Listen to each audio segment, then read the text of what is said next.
the International Criminal Court and dragonology, because I think that those are two avenues through which humanity can really liberate itself.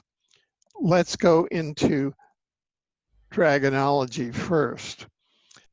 Looking at this from a dragonology perspective,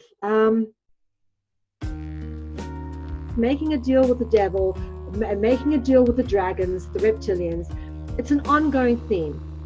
It's not just the pact, it's the spells, all right? It's the spells that we are under. Now, a modern day word that can replace what we once knew as spells is programming, mind control, which is a spell. It really is, that's what it is. And again, it is up to us to choose to break those spells.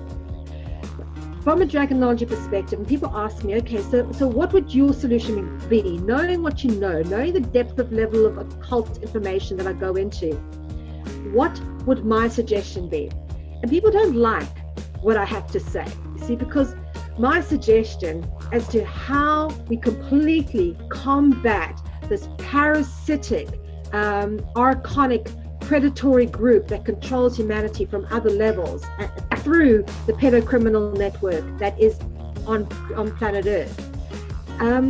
It's to stop engaging in their rituals. Okay, we can't expect to break the spells unless we stop engaging in their rituals. And that, I don't just mean the satanic rituals. Obviously, that's all got to stop. The killing children and sacrificing and blood drinking. Yes, of course, that has to end. But on another level, we need to recognize that our entire lives are based around rituals. Our culture was created by these archonic entities through the creation of our language, okay? And they have passed down and endowed to us our modern day language, which creates our thought processes. And of course, they've passed down to us our various rituals, including the celebration of solar rituals such as Easter and Christmas. And all of these things are really just veneration, again, energy that we give in participating in these rituals to the dragons. We engage in sacrifices without knowing we're engaging in it. The whole concept of giving gifts is in fact a sacrifice. It's a votive offering. It is a symbolic of sacrifice. And when do you give gifts? Christmas. When do you engage in swapping Easter eggs? Again, symbolic of sacrifice on so many levels. And there are these subversive ways in which the patterns of ritual are tied into our day-to-day lives, in which we all engage in. But most people don't want to give up the things that were endowed to us by the dragons. Here's a few more things which need to change. For example, sports. Okay, the major sports that big advertising money and stuff goes into: baseball, basketball, soccer or football. Okay, lots and lots of money, lots of famous celebrities and ball players. What they really are famous ritual players. They are participants in a ritual. All those three sports were created by Freemasons and have dragon numerology encoded into them. And really, it doesn't just stop there. It comes down to festivals, parties. What else are we looking at? Theatre. Even in mainstream education, and I studied performing arts since I was in second year of school. I did speech and drama, and the first thing you get taught every year in theatre history is that theatre was started in ritual, and theatre can be traced back to being for religious purposes and performed by the ancient Greeks in the amphitheatres as a religious dedication to their gods. That's what theatre was. The Olympics started as a religious ritual. The ancient Mayans, ball sport, started with them as a religious ritual. The losers of the game were murdered, were decapitated. So again, there is all this allegory which ties into our day-to-day pastimes and activities, even down to the food we eat, when we eat it.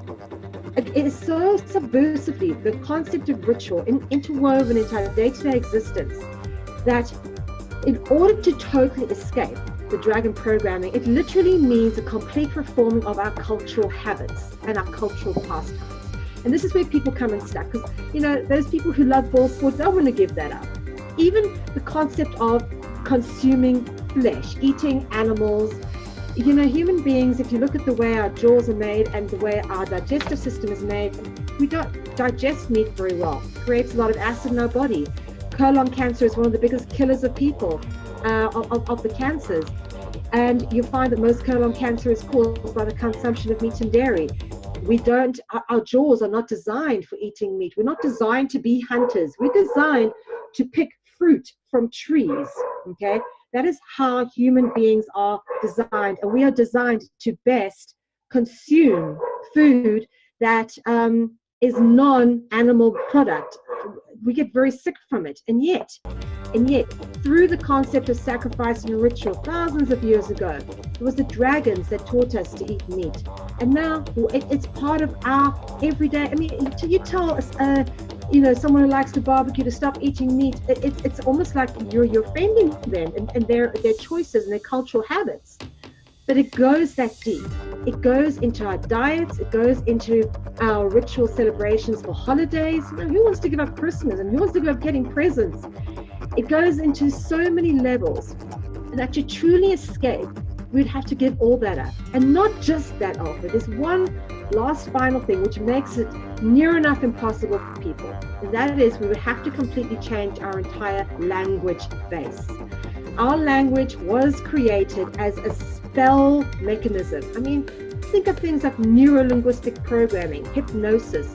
Of course, our language is spells. Okay, that's why we're taught in school. When we're taught to read and write, we learn how to spell. We learn spelling of words.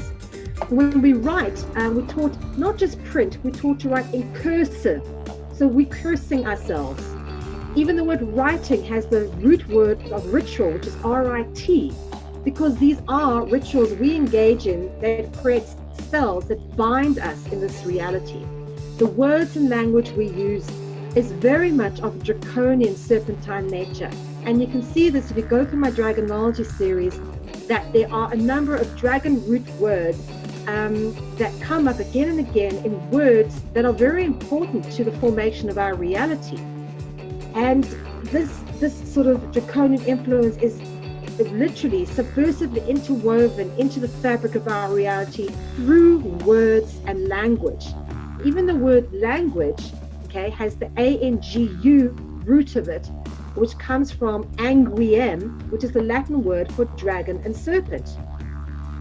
In fact, the word angel is derived from the same root. And in fact, an angel is not a cute little fluffy, halo-encrusted being. It's actually a serpentine deity that we've come to know as a dragon or an archon, which is where you get the word archangel from. So taking all that into account and how we've been programmed to, glorify certain aspects of our culture. A good example of this is hero worship. Most heroes in cartoons or mythology are actually based upon dragon archons. Kings and queens, men of renown, heroes, prophets, messiahs, all of those archetypes are ultimately archetypes that subversively mask the dragon whilst getting us to deify and worship. And in so worshipping, we are giving our energy over to these entities. So most of what we need, and what my work Dragonology tries to do, is to provide an etymological deconstruction to our language so that we know what the words are that we use, and we can perhaps make a difference in how we communicate by understanding what it is we're communicating about, not just using words that we're taught mean one thing, but have multiple layers of allegory and magical impact on the other realms. And what most people don't realize is through our language, we enslave and create spells upon ourselves and others, which keeps us locked down on this ontological construct, which is absolutely of dragon creation. That is a veritable tour de force.